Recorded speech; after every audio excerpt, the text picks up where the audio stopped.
Right now, there are 131 active deep underground military bases in the United States.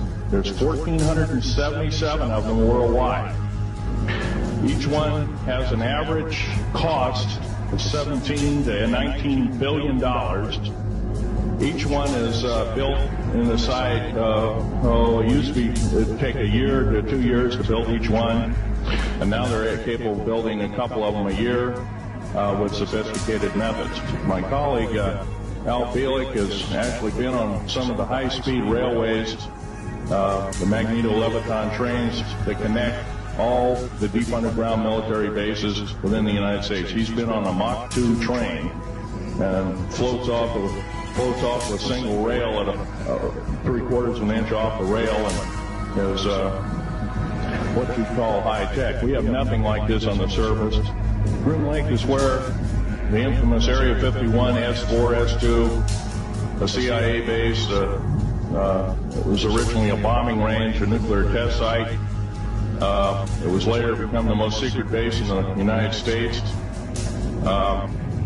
It employs over 18,000 workers who work in shifts of 12 hours at a whack. Most of them work in the cover of darkness, like us. We built out 9 underground military bases there, each with an average capacity capable of basically a city underground, roughly 4¼ cubic miles hollowed out underground. They have boring machines, for instance.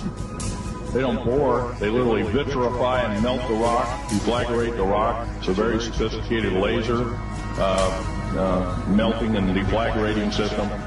Reduces the rock to a powder and then melts the remaining rock as a coating on the inside of the base, so you don't have to use gunite, cements, and other kinds of things like that. That's all old hat now. Technology is just basically, the new technology we get is the old hat of the military. Anyway, after we drilled all 4 holes, it was about 2 days to drill all 4 of them. And when you build an underground base, you drill 4 basic holes, and then you build, call stopes or cross-member holes across, and you use blasting equipment, special blasting equipment by the analyzation of the rock formation, and you literally blast out or tunnel out or deflagrate or melt rock out to build the large rooms that are required for this underground base. I was involved in building another base inside of Dulce, New Mexico, which is Los Alamos Laboratory.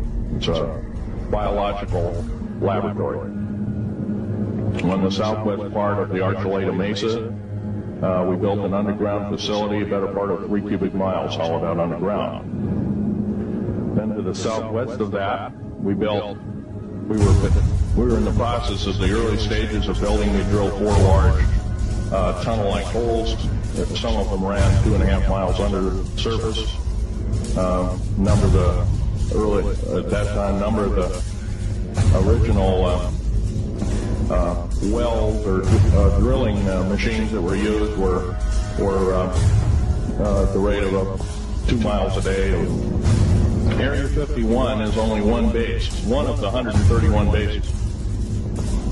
Of these 131 bases, I call Area 51 a mega base. It's got more than one base in it. It's Tonopah Test Range, Area 51, S2, S4, Groom Lake, and a host of others. Now, these mega bases are gobbling up our gross national product. Right now we're spending 28% of the gross national product on building underground bases solely. That doesn't count for the defense budget. That doesn't count for the spare parts budget. It doesn't count for any of that at all.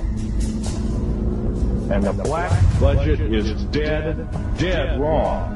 It sidesteps the United States Congress and its Constitution of its people and says you're a bunch of morons, you don't need to know.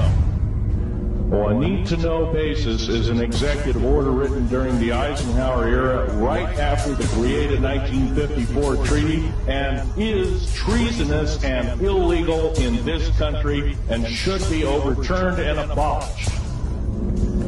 All this alien thing is fine, except for one thing. Alien takeover is a serious threat. kept totally out of the public view, off the surface. I'm sure the underground bases, without question, are being used as a place to house alien takeover. Alien takeover means the implementation of a one-world government.